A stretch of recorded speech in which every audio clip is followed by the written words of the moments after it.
At my grandson's lavish birthday, they blocked me. Family only, they sneered. While 300 strangers celebrated inside, my daughter-in-law, Vivian, dismissed me, saying it was small. My heart ached, but I swallowed the pain. As I drove away, a quiet resolve hardened my gaze, and I made a call that would change everything. Like, share, and let us know where you are listening from, to see how far my story reaches.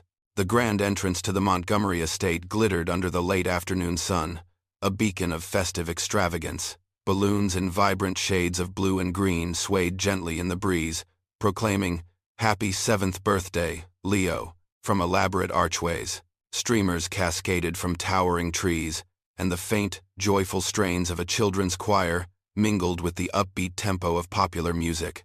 A fleet of luxury cars lined the winding driveway, testament to the scale of the celebration unfolding within. My heart swelled with a familiar anticipation, a tender warmth reserved solely for my grandson.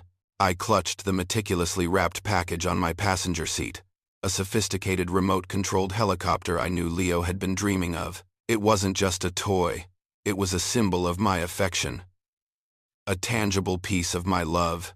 Pulling my modest sedan up to the main gate, I noted the presence of 2 impeccably dressed security guards, a common sight at Vivian and Richard's more elaborate affairs. One, a man with a stern but professional demeanor, stepped forward as I reached the velvet rope sectioning off the entrance. He extended a polite hand, palm up, indicating I should stop. "Good afternoon, ma'am," he said, his voice even. "May I help you?" I smiled, a genuine, grandmotherly smile. "Yes. I'm here for Leo's birthday party." "I'm Eleanor Vance." The guard, whose name tag identified him as Owen, nodded, maintaining his impassive expression. "Sorry, ma'am. This party is for close family only." My smile faltered, replaced by a slight frown of confusion. Close family? But I am close family. I'm Leo's grandmother, Eleanor Vance. I emphasized my last name, a name that usually opened doors, a name that carried a certain weight in the city, even if it was just my own personal weight. Owen's gaze didn't waver. He pulled a clipboard from behind his back, running a finger down a printed list. His eyes scanned, then rescanned, lingering for a moment before he looked up, meeting my gaze with a practiced neutrality. "I'm afraid your name isn't on the list, ma'am."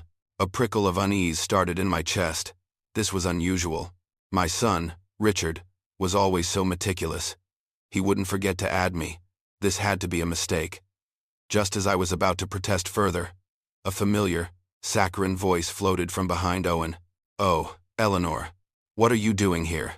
Vivian, my daughter-in-law, emerged from the crowd, her expensive silk dress shimmering, a perfectly coiffed smile plastered on her face. Her voice was light, airy, feigning a surprise that felt entirely too theatrical. My initial surge of relief, thinking she would clear up this misunderstanding, quickly dissolved as I met her eyes. There was no genuine warmth there, only a cold, calculated glint. "Vivian," I said, forcing a cheerful tone. "There seems to be some confusion.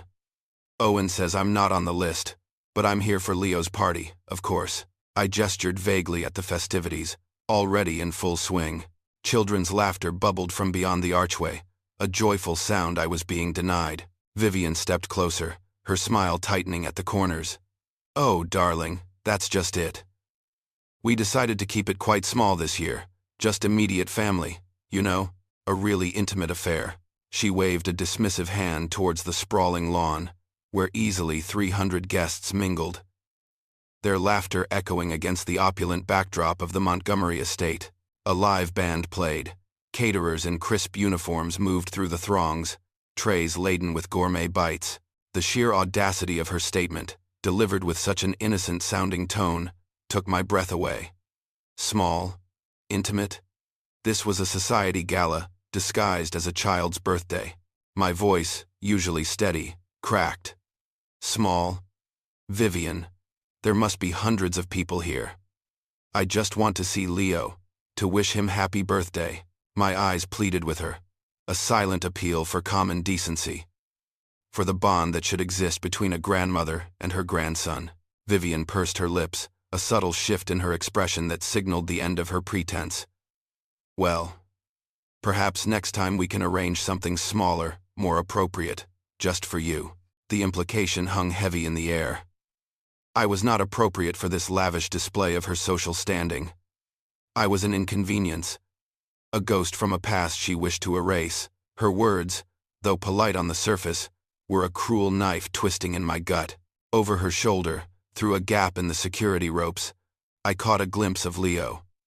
He was laughing, chasing after a balloon with a group of friends, utterly oblivious to the drama unfolding at the gate. My heart ached, a profound, physical pain. To be so close, yet so irrevocably far. To see his joy, knowing I was deliberately excluded from it. The betrayal stung deeper than any insult. My shoulders sagged. There was no point arguing further. Vivian had erected an invisible wall, thicker and more impenetrable than any velvet rope or security guard. Defeated, I turned back to Owen, the helicopter gift now feeling like a heavy burden in my hands. "Could you please give this to Leo for me?" I asked, my voice barely a whisper. "Tell him it's from his grandmother." "Happy birthday." I handed him the brightly wrapped package, feeling reduced from a beloved grandmother to an unwanted stranger, forced to send my love through an intermediary. Owen, sensing the shift in dynamics, took the gift with a sympathetic nod. I walked back to my car, each step heavy, the festive music now a mocking soundtrack to my humiliation. Sliding into the driver's seat, I started the engine, but didn't immediately pull away. The vibrant colors of the party seemed to mock me from the rearview mirror. The hurt, initially a dull ache, began to sharpen, turning into a hot, simmering anger. This wasn't just about Leo's birthday. This was the culmination of months, years even, of Vivian's subtle manipulations, her constant efforts to distance me from my son and grandson, the forgotten invitations, the last-minute cancellations, the veiled slights, all designed to make me feel small, irrelevant. But this public humiliation, this outright denial of my role as Leo's grandmother, was a bridge too far. My jaw clenched. No more. The quiet, understanding Eleanor, the one who always tried to keep the peace, was gone. A steely resolve settled in my bones. I picked up my phone, my fingers steady as I navigated to my contacts. I found the name I was looking for, a woman who held the key to a different kind of power. Chloe, at First National Bank. I hit call. As the phone began to ring, I put the car in reverse, backing out of the Montgomery Estates driveway. The remote-controlled helicopter, my unpresented gift, remained on the passenger seat beside me. A silent witness to a grandmother's pain, and to a promise of change. The hum of the engine was a low drone in the background as I drove, but the ringing in my ears was purely internal, a reverberation of Vivian's dismissive tone. The anger, now a steady heat in my chest, propelled me forward, but my mind drifted back 8 years, to the day Richard first introduced me to Vivian. I remembered her then, a vision in a sophisticated navy dress at a charity gala my son had invited me to. She was stunning, with an air of refined elegance and a quick, intelligent wit that charmed everyone in the room. Her ambition was palpable, and she spoke passionately about her career goals, her eyes sparkling with determination. I remember thinking how perfect she seemed for Richard, how dedicated she appeared to his success and their future together.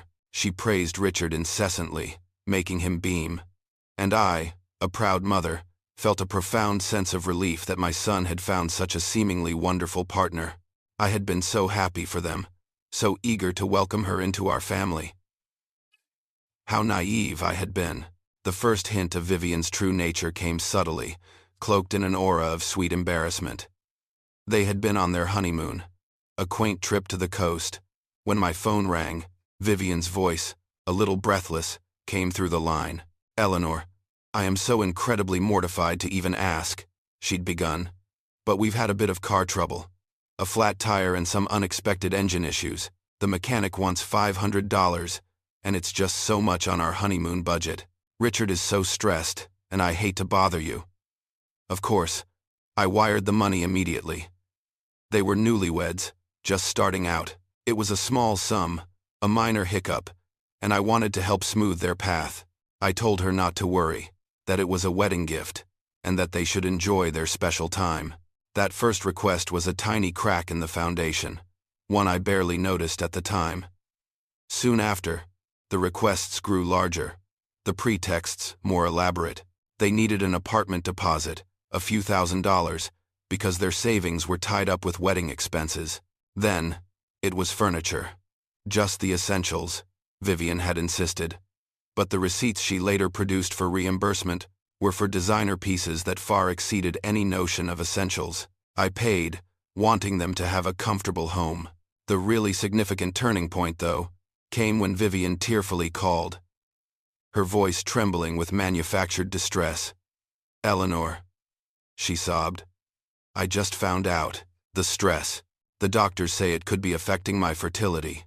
All these student loans, they're crushing us. I just want to start a family with Richard. But I can't even think about it with this burden." She spoke of a $23,000 debt, a mountain of financial pressure that was apparently preventing me from having a grandchild. The manipulation was masterful. A direct appeal to my deepest desire. To see Richard become a father. To hold my own grandchild. How could I say no? I paid off her student loans, believing I was buying not just her peace of mind, but the promise of a grandchild. And a grandchild did come. My beautiful Leo. His arrival was the greatest joy of my life. A pure, unadulterated happiness. But even that was not exempt from Vivian's financial machinations. A few months after Leo's birth, I received another call. This time, it was overwhelming medical bills. Despite having excellent insurance through Richard's company, Vivian claimed they were still swamped by unexpected costs related to Leo's delivery, and a brief, minor complication. "It's just so much, Eleanor," she'd sighed. "And I just want to focus on Leo's well-being, not these bills." Another $12,000. I paid it without question, my heart swelling with love for my new grandson. Anything for Leo's well-being, I told myself. Anything. Then came the daycare. Vivian decided she needed to get back to herself, to pursue a part-time passion project, which apparently necessitated placing Leo in an exclusive, high-end daycare facility. "It's just temporary, Eleanor," she'd promised, "just until I get my footing. It's $800 a month, but it's the best for Leo." 2 years later, I was still paying that $800 every single month, a steady hemorrhage from my own retirement savings. The temporary arrangement had become a permanent fixture, another invisible chain linking my finances to Vivian's lifestyle. Their desire for a larger, more appropriate home for Leo led to the biggest financial commitment of all. Richard and Vivian found a sprawling house in a prestigious neighborhood, far exceeding what their combined incomes could comfortably afford. Vivian appealed to me with tales of Leo needing more space, a backyard to play in, a better school district. I, wanting the best for my grandson, agreed to co-sign the mortgage. It wasn't just my signature.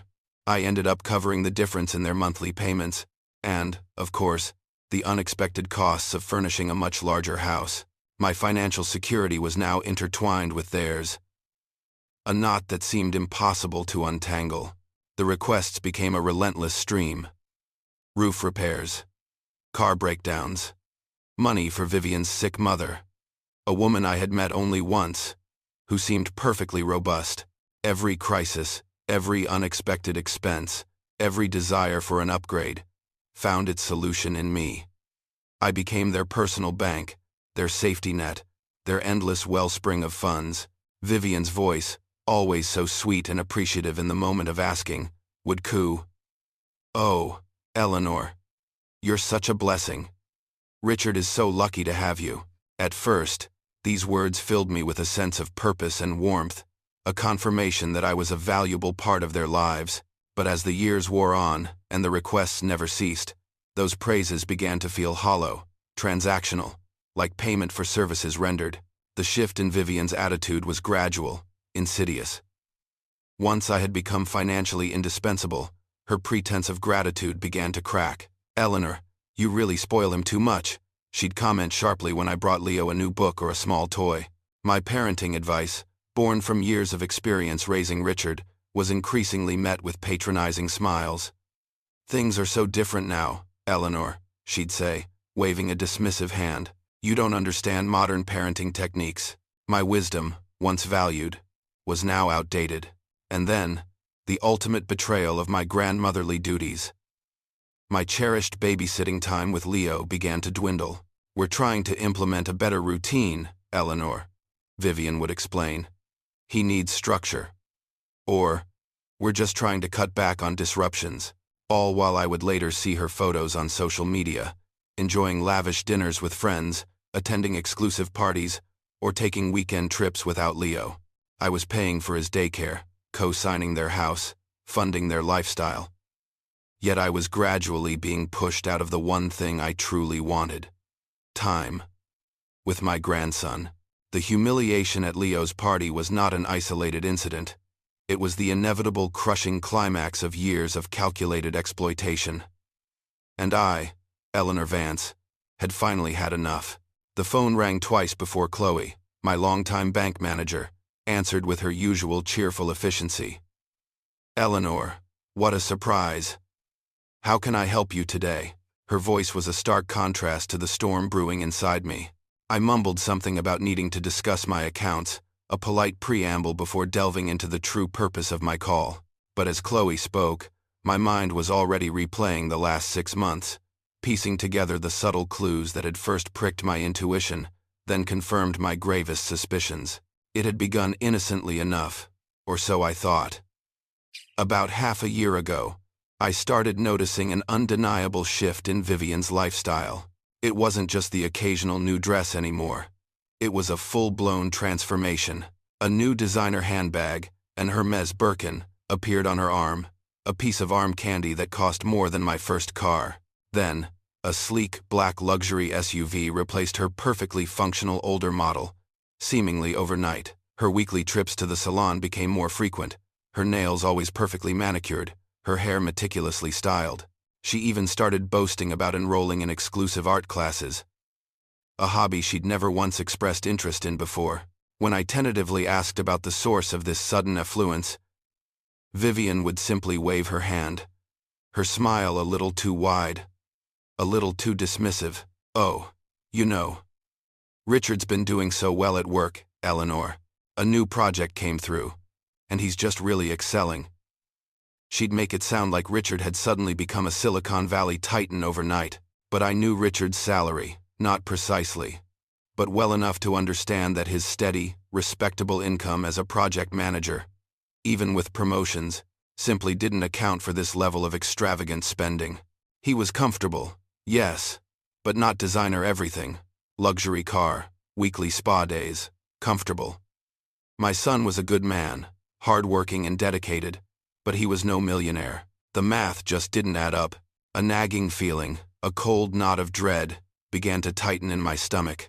I hated to think ill of anyone, especially my daughter-in-law, the mother of my beloved grandson. But the discrepancies were too glaring, the explanations too flimsy. I decided, quietly and without fanfare, to do a little investigating of my own. It wasn't snooping, I told myself. It was a mother's concern, a grandmother's instinct. The opportunity presented itself during one of my increasingly rare visits to their house. Vivian had popped out to pick up Leo from school, leaving her purse casually on the kitchen counter, its contents partially spilling out. A flash of brightly colored paper, a receipt, caught my eye. My heart pounded a little faster. I hesitated, battling with my conscience, but the need to know the truth, to quell the unease, outweighed my reservations about invading her privacy. With a deep breath, I carefully, almost surgically, extracted a few of the crumpled receipts. My hands trembled slightly as I smoothed them out. The words swam before my eyes, then sharpened into sickening clarity. A receipt from a high-end spa, for a full-day rejuvenation package, and a series of facials. Another from a luxury boutique, listing several designer blouses and a pair of expensive shoes. A third, from an exclusive restaurant, detailing a lavish dinner for two, complete with vintage wine. The dates on these receipts coincided perfectly with the very days Vivian had cited unexpected expenses for Leo's needs, or when she had feigned embarrassment about their tight budget. My breath hitched in my throat. The amounts were staggering, far beyond what any part-time passion project could justify. The realization hit me like a physical blow. The money I had meticulously saved, the inheritance from my late husband, the funds I had believed were going towards Leo's future, his education, his well-being, his essential needs, that money was being siphoned off. It wasn't funding my grandson's security. It was funding Vivian's lavish lifestyle. I had been subsidizing her transformation from a hard-working receptionist, which she was when Richard met her, into a socialite queen, adorned in designer labels, while I, the true benefactor, lived frugally, carefully managing my widow's pension and what remained of my savings. The betrayal was profound, a bitter taste in my mouth. I had trusted Vivian not just with my money, but with my heart, with my precious relationship with Leo. I had given her the benefit of every doubt, extended every kindness, all because she was the mother of my grandson, the woman Richard loved, and she had exploited every single one of those vulnerabilities, every ounce of my goodwill. She had woven a web of deceit, trapping me in her financial machinations, all while maintaining her facade of sweet gratitude. Back home, my mind raced, calculating, adding, student loans, medical bills, daycare, the house down payment, furniture, roof repairs, car breakdowns, her mother's illness. I mentally tallied the sums, and the final figure hit me with nauseating force. Over $80,000. $80,000 from my late husband's life insurance and my own hard-earned retirement savings, money I had carefully set aside for my own future, for a comfortable old age, for any unexpected emergencies. $80,000. Gone. Systematically siphoned away to fuel Vivian's increasingly exorbitant desires. The anger, which had been simmering since the humiliation at the party, now solidified into a cold, sharp edge of righteous indignation. This wasn't just about my money anymore. It was about justice. It was about principle. It was about the blatant disrespect and exploitation. Vivian had crossed a line that had been drawn not just with money, but with trust and family. There would be no more quiet suffering, no more gentle appeals to her conscience. "Chloe," I said into the phone, my voice now firm, unwavering. "I need you to pull up all records of money transfers from my personal accounts to Vivian Montgomery's personal account over the past year. I need precise dates and amounts, everything. Can you do that for me?" A pause on the other end, then Chloe's professional reply, "Of course, Eleanor. I can have that compiled for you by tomorrow morning." "Good," I said, a singular word loaded with newfound resolve. The path ahead was clear. Vivian had underestimated me. She had mistaken my kindness for weakness, my generosity for foolishness. She was about to learn just how wrong she was. The morning sun, usually a comforting presence, felt harsh and unforgiving as it streamed through my kitchen window. I sat at my breakfast table, a cup of untouched tea growing cold before me, my phone clutched in my hand. Chloe, true to her word, called promptly at 9. Her voice, usually so calm and measured, held a note of genuine concern this time. "Eleanor," she began, "I have those records you requested, and I have to say, it's quite alarming." My heart, already a tightly wound ball, tightened further. Over the past 12 months, there are 22 separate transfers totaling $32,000 from your account directly into Vivian Montgomery's personal account. And the descriptions on some of these transfers: Leo's daycare, Leo's medical, Leo's school supplies do not match the ultimate destination of the funds. They were never transferred to any of those institutional accounts. A cold wave washed over me. $32,000 in just 1 year. It was worse than I had imagined, a systematic plunder cloaked in the guise of maternal care. But Chloe wasn't finished. "There's something else, Eleanor," she continued, her voice lowering slightly. "When I was looking through the system, I noticed several inquiries using your financial history as a reference. It appears Vivian has been using your excellent credit rating as a guarantor for various loans and credit cards. We're talking a substantial luxury car loan, several high-limit credit cards, and even what appears to be a loan for, well, cosmetic surgery. This is a clear case of identity fraud, Eleanor." The phone nearly slipped from my numb fingers. Identity fraud. My own daughter-in-law, the mother of my grandson, had not only been siphoning my money but actively leveraging my financial standing for her own extravagant desires. Cosmetic surgery, a luxury car. These were not the actions of a woman struggling to make ends meet for her family. These were the actions of a predatory opportunist. The sickness in my stomach intensified. A bitter bile rising in my throat, I thanked Chloe, my voice thin, and hung up, staring blankly at the wall. The enormity of Vivian's betrayal, the depths of her deception, left me breathless, but the moment of shock soon gave way to a searing rage. My next call was to Richard. It was time for him to face the truth about his wife. He answered with a distracted mom. "Everything all right?" "No, Richard, everything is absolutely not all right," I said, my voice shaking with a mixture of anger and controlled fury. "I was at Leo's party yesterday." "Oh, Mom, about that," he began, a note of weariness in his voice. "I'm so sorry. It must have been some confusion with the guest list." Vivian was so upset when she heard. "Upset?" I scoffed, unable to keep the venom from my tone. "She wasn't upset, Richard. She was delighted. I was deliberately excluded, your own mother, while half your office colleagues were parading around." A heavy silence hung on the line. Then, Richard cleared his throat. "Look, Mom. Vivian said she wanted to keep the main celebration really big for Leo's friends, and then maybe we could arrange a separate, more intimate celebration with just you." The lie hung in the air, thick and repulsive.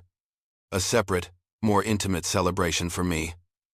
The woman whose money was funding the very party I was excluded from. My blood boiled. "Do you have any idea, Richard?" I began, my voice dangerously calm.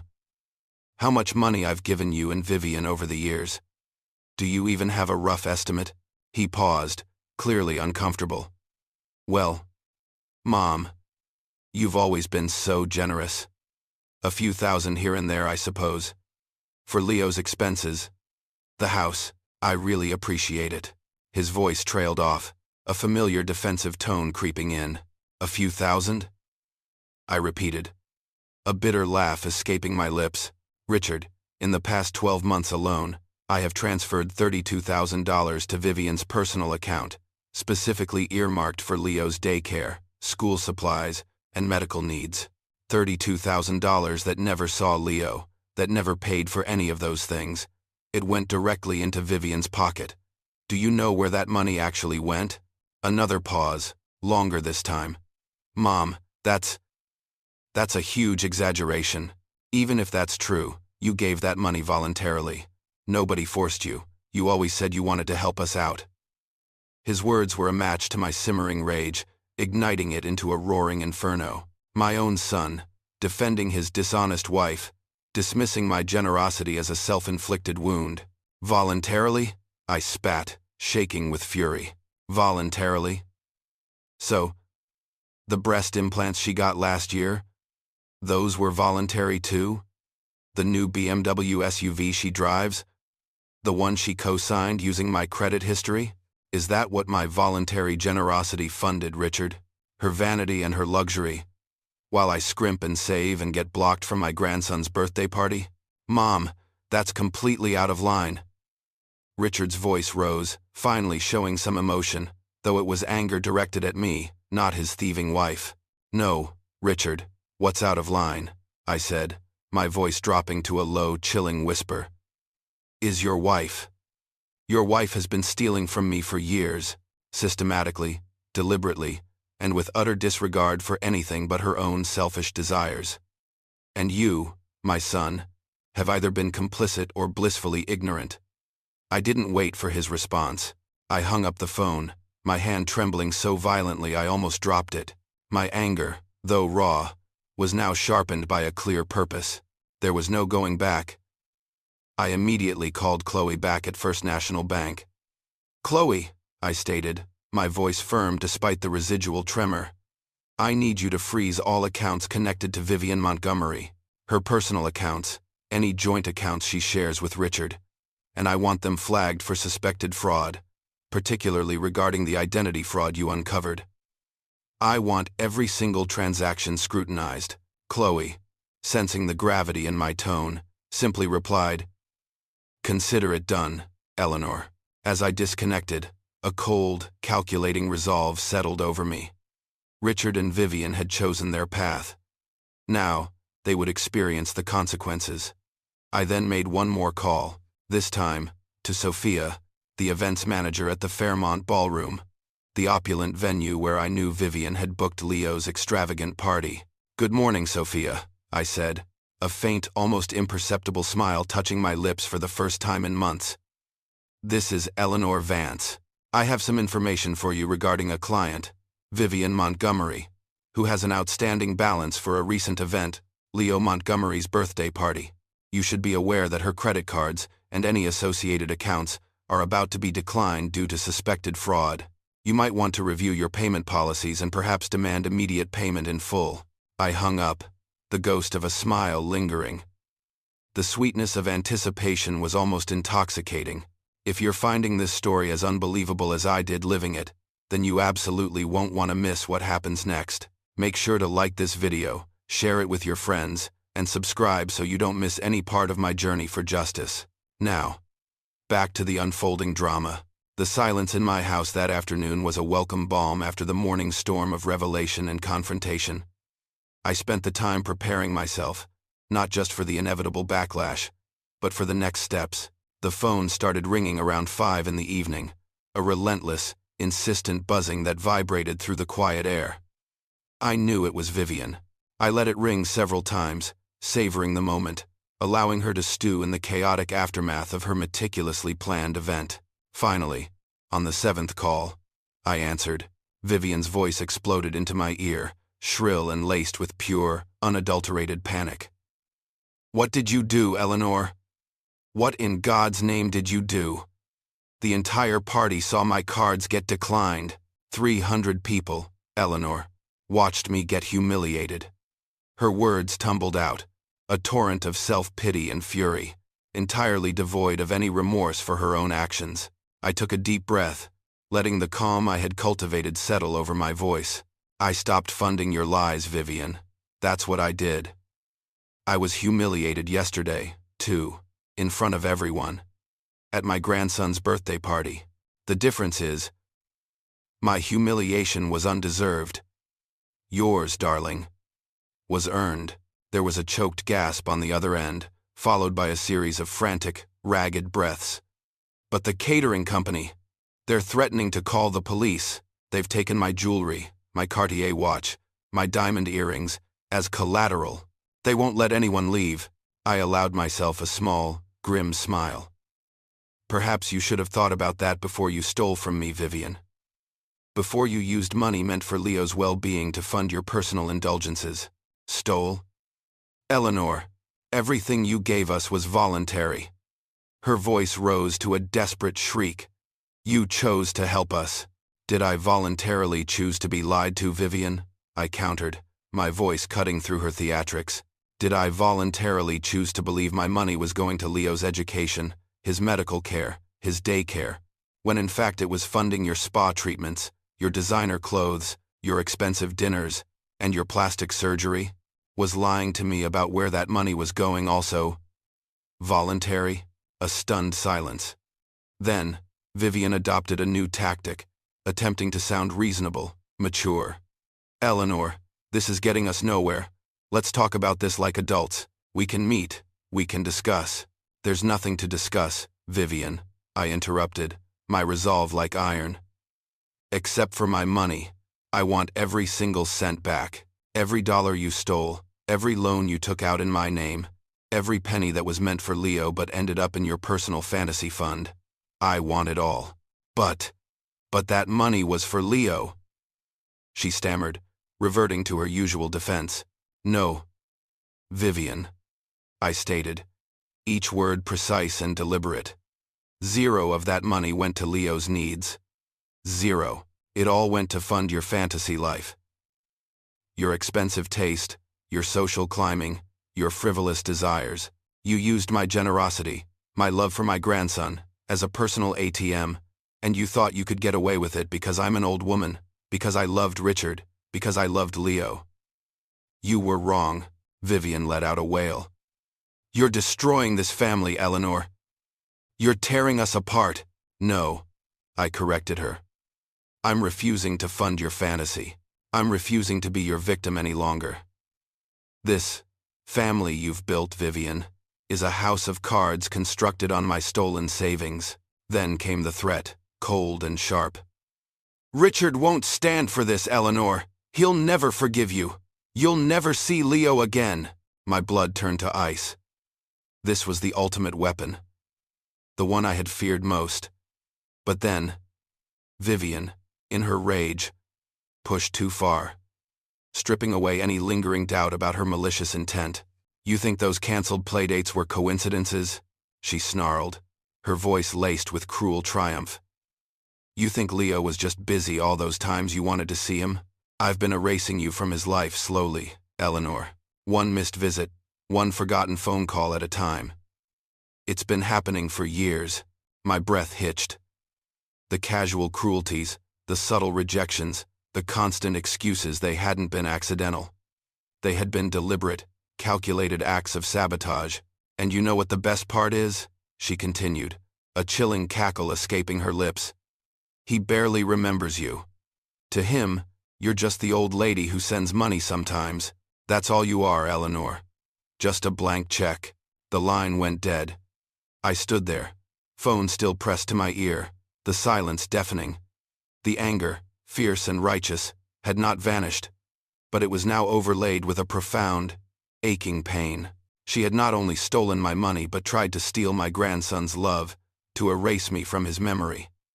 This wasn't just about financial restitution anymore. This was about reclaiming my place, my dignity, my relationship with Leo. Just as I was processing this fresh wave of pain, my phone vibrated with an incoming text message. It was from Richard. We need to talk tonight. 7 p.m. Our house. My fingers flew across the screen, a new resolve hardening my gaze. I'll be there. The drive to Richard and Vivian's house felt different this time. Each turn of the wheel was a step towards an inevitable confrontation. As I pulled into their expansive driveway, the late evening light cast long shadows over the manicured lawn. The house, grand and imposing, seemed to sneer at me. Every expensive detail, from the ornate fountain in the front yard to the sprawling, impeccably furnished interiors I knew awaited me, was a stark reminder of where my money had truly gone. This was not a home built on hard work and honest earnings. It was a monument to Vivian's avarice, largely funded by my generosity and her deceit. Richard met me at the door, his usually composed demeanor replaced by a haggard, anxious expression. His tie was loosened, his hair disheveled, and his eyes held a mixture of confusion and anger. "Mom, what the hell is going on?" he demanded, his voice strained as he ushered me into the opulent living room. The room was just as I remembered it, a testament to Vivian's extravagant taste, filled with pieces I had either directly paid for or indirectly funded through my unwitting contributions. I didn't bother with pleasantries. I met his gaze squarely. "What's going on, Richard, is that I've been robbed blind by your wife. Systematically, deliberately. For years." I set down the large folder I carried, thick with documents, onto the pristine glass coffee table. "Everything you need to know is in here," I said, pushing it towards him. Bank statements detailing $32,000 in transfers to Vivian's personal account in the last year alone, disguised as funds for Leo. Credit reports showing loans taken out in my name, and with my credit history as collateral, for things like Vivian's new luxury car and her cosmetic surgery. Receipts for her designer handbags, her spa treatments, her art classes, all paid for with money meant for your son. Richard looked at the folder as if it were a venomous snake. He hesitated, then slowly, reluctantly, picked it up, his jaw tight. He flipped through a few pages, his eyes scanning the damning evidence. "My accounts are frozen, Mom," he mumbled, his voice hoarse. "All our joint accounts," the bank called. "Bills are bouncing." "What did you do?" "I stopped the bleeding, Richard," I replied, my voice devoid of emotion. "And that's not all. Vivian told me today that she has been deliberately manipulating Leo's schedule for months, canceling our visits, making sure I couldn't see him. She admitted she's been trying to erase me from his life, and that he barely remembers me. Is that also voluntary? Richard's head snapped up, his eyes wide with a flicker of genuine shock. The accusation about Leo seemed to hit him harder than the financial revelations. He looked genuinely uncertain, a crack appearing in his previously impenetrable denial. He sat in stunned silence for a long moment, the only sound the rustle of papers as he continued to review the documents. Finally, he spoke, his voice low. The party.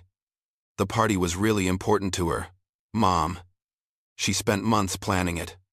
With my money, I corrected him without hesitation. No, Richard. With my money. She told you she was planning it with her money, or your money, but it was all coming from me.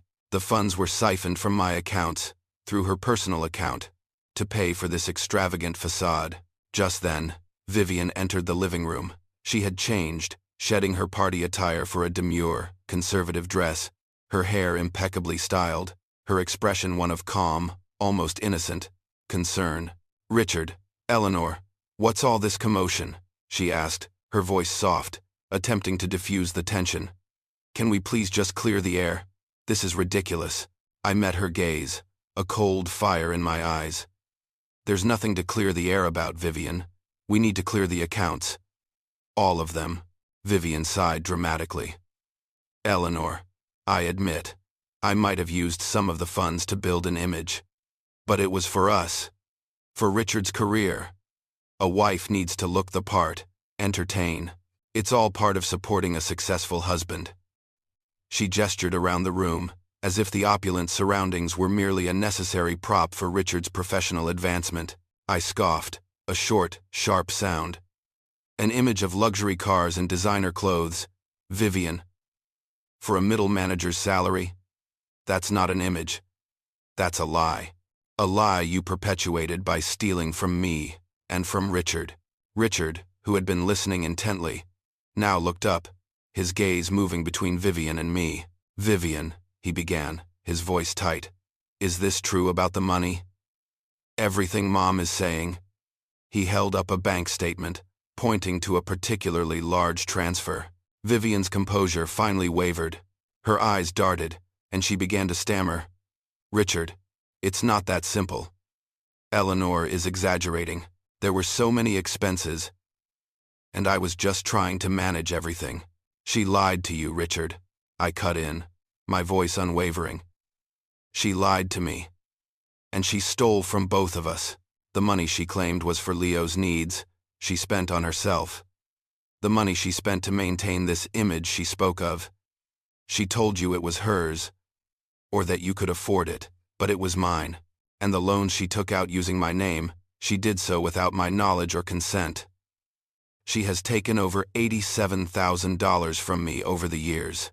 Richard's face, already pale, went ashen. His eyes, fixed on Vivian, slowly filled with a dawning horror, a profound realization of his wife's colossal deception. The pieces of the puzzle clicked into place for him. The unexplained wealth, the sudden shifts in their financial stability, the constant need for just a little more. He finally saw the truth. Vivian, cornered and desperate, dropped her facade entirely. I did it for Leo, she cried, her voice cracking. For his stability. For his future. So he could have a successful image, so he wouldn't be embarrassed by us. No, Vivian, I said, rising to my feet. My voice was calm, but firm. You did this for yourself. You did it for your own selfish desires, and now it's over. I turned to leave. As I reached the doorway, Vivian's voice, now a venomous hiss, followed me. You'll never see him again, Eleanor. You hear me? Never. I didn't dignify her with a response.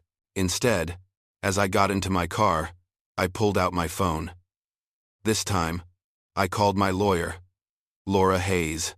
The legal offices of Hayes & Associates were a study in understated elegance, a stark contrast to the dramatic chaos of the past few days. Laura Hayes, my lawyer, greeted me with a firm handshake and a reassuring smile. She was sharp, composed, and possessed an intellect that instantly put me at ease. I laid out my case, presenting the meticulously compiled folder of bank statements, credit reports, and Vivian's damning receipts. Laura listened intently, making notes, her expression growing increasingly serious. When I finished, she leaned back in her chair, a grave look on her face. "Eleanor, this is an extensive case.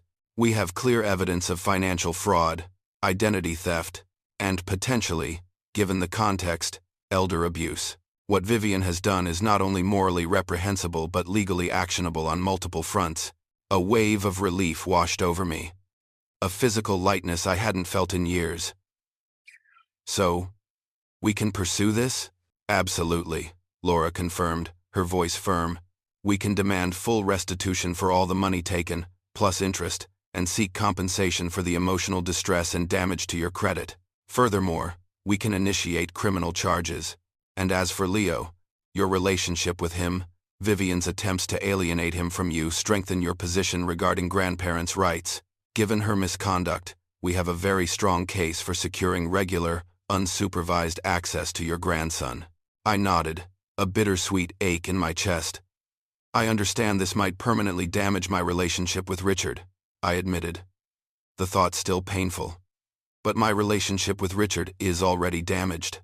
It has been for a long time. This is bigger than just him now. This is about justice. And about Leo. Laura nodded approvingly. "Then we move forward. I will draft a formal demand letter immediately, outlining the full extent of the money owed and the evidence we possess. It will include a clear ultimatum. Full restitution, including legal fees, within a specific time frame, or we proceed with criminal charges and pursue full legal action for grandparents' rights." Within hours, the demand letter was sent, and just as quickly, the phone calls began. Richard called, his voice on the verge of hysteria. "Mom, what is this lawsuit? What are you doing? Vivian says you're trying to ruin us." My resolve held firm. "Your wife stole from me, Richard. For years. And I want my money back. Every single penny. But Mom, we can talk about this. We're family," he pleaded. Then, I heard Vivian's voice in the background, sharp and demanding, before she took the phone. "Eleanor, this is ridiculous. We can sort this out like family. Please, just pull back this letter." Her tone was a carefully constructed blend of false calm and suppressed panic. "Like family, Vivian?" I retorted, a mirthless laugh escaping my lips.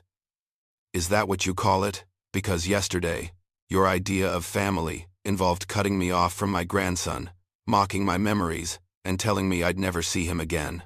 Is that the family you want to reconcile with?" She fumbled for a response, her composure cracking. I was upset. "You know how I get. I didn't mean any of that." "Oh, you meant it, Vivian," I pressed. "Just as you meant to cancel Leo's playdates for months, telling me he was busy when you were off at the spa. Just as you meant to ensure I haven't had a single moment alone with my grandson in 6 months. Are you also going to claim you're remembering things differently about that?" A pause, heavy with her guilt. "Eleanor, you're just making things up." "Am I?" I interrupted, my voice sharp, then put Leo on the phone. "Right now. I want to talk to my grandson." Another frantic silence. He's at school, Eleanor. You know that. It's a Saturday. So he has his special art class." "No, Vivian," I said, a cold smile touching my lips. "It's Saturday. And Leo's special art class is on Tuesdays. I know his schedule better than you think." "You're lying again." Her mask completely shattered. She shrieked, "You have no right. You can't just barge into our lives." "I have every right," I countered, my voice steely. "You have 72 hours, Vivian, to respond positively to my lawyer's letter. If you don't, we proceed. And you will deeply regret it." "You wouldn't dare," she snarled. "Try me," I said, and hung up.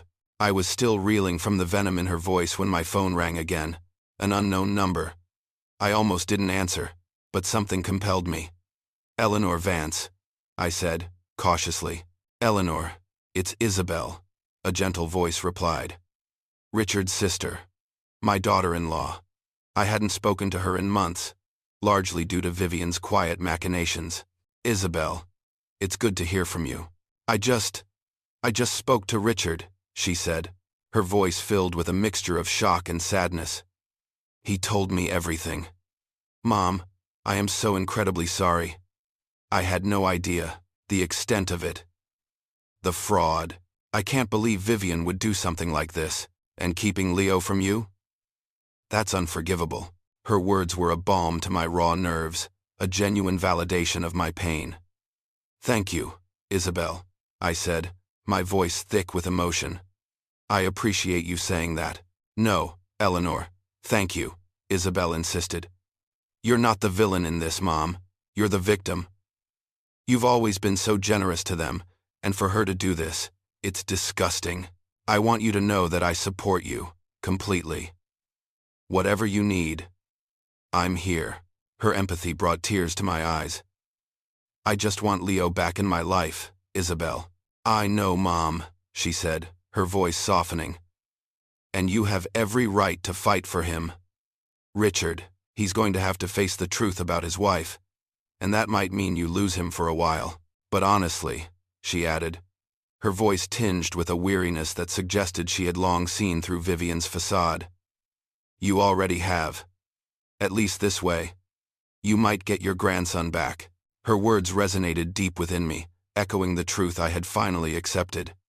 Isabel's support, coming from within the family, gave me a renewed strength. This wasn't just my fight anymore. The call to Laura Hayes had been the final, decisive step. My ultimatum to Vivian hung in the air, thick with unspoken consequences.